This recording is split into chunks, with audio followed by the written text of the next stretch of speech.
Rathalos is a hero that has kind of fallen from grace throughout the timeline of Teppen.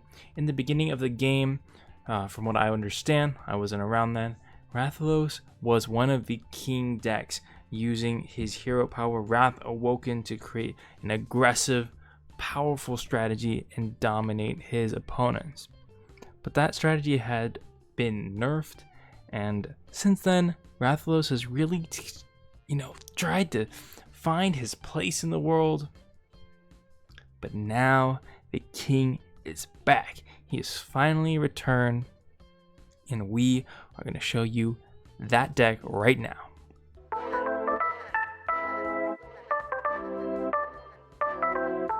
This time, Rathalos packs the heat with his hero art, Blazing Wall. This is going to give a unit plus 2 HP and shield.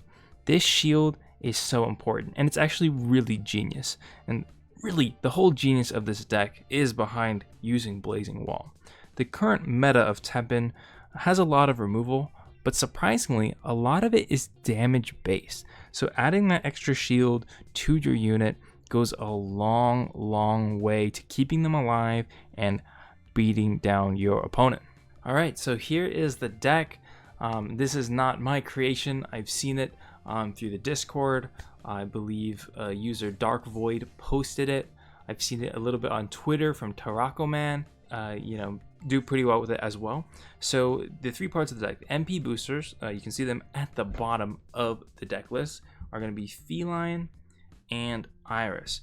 Now they're both pretty good. Feline is a low cost, Iris is a high MP booster, comes with a shield, is a little bit pesky to get rid of. So those are going to be our key parts to keep up with the decks that are monocolor, which just have a bigger mana pool, so they can save up a lot more than we can. We're forced to just keep firing things off. Now, the aggro units is the second part of this deck. There's not too many of them, there's only 8 of them.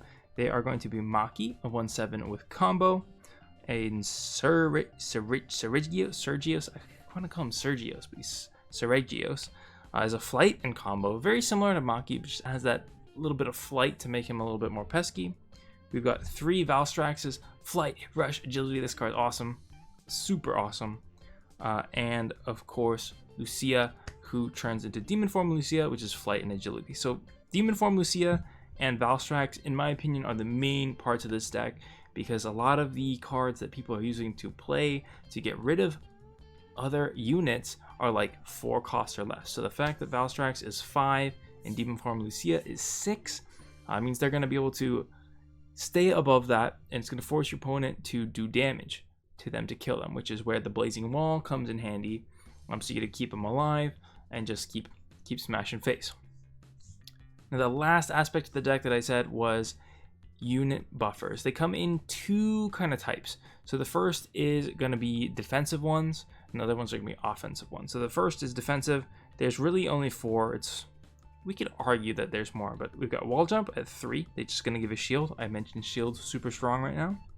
We've got Blade Shattering Defense, a little bit more expensive, but also gives a shield and HP. And with Memory 2, there's so many spells in this deck, you're going to get that real nice and easy. So the other card you could consider a defensive spell is Inborn Powers. And the reason is because it moves your unit to an open board slot. So this card is super versatile. So you can use it to either dodge a block, you can use it to save your card from being hit, whatever you want. Super useful. So it kind of counts as both damage, buff, and kind of utility to save your unit. So yeah, that's that. And then lastly, our buffing spells. We've got True Faith, +2 attack. We've got Sense of Duty, +1 attack to all units. And we've got 1 Beast Cannon.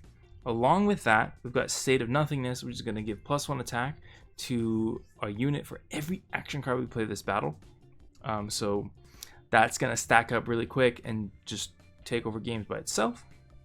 And then lastly, we have 2 removal cards. I didn't really mention them as parts of the deck, but they're still here.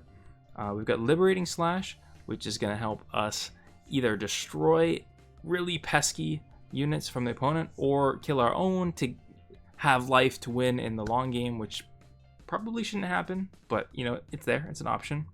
We've also got Agent's Memories, which helps us close out games. If your opponent is able to figure out how to block everything, then you can slap down Agent's Memories, and you should be able to do 7 damage straight to the face, which hopefully they can't do anything about. So that is the deck.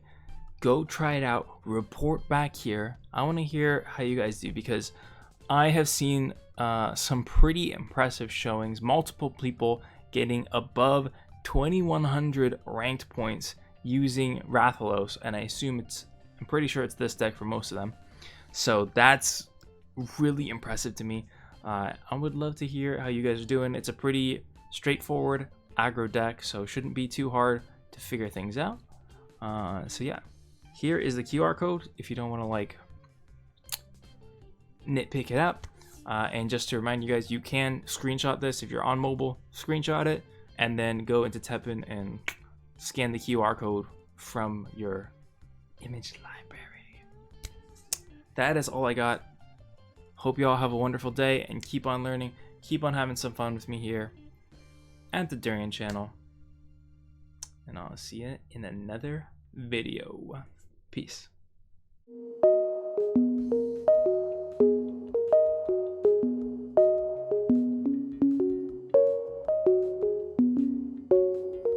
We've also got Agent's Memories. What am I talking about?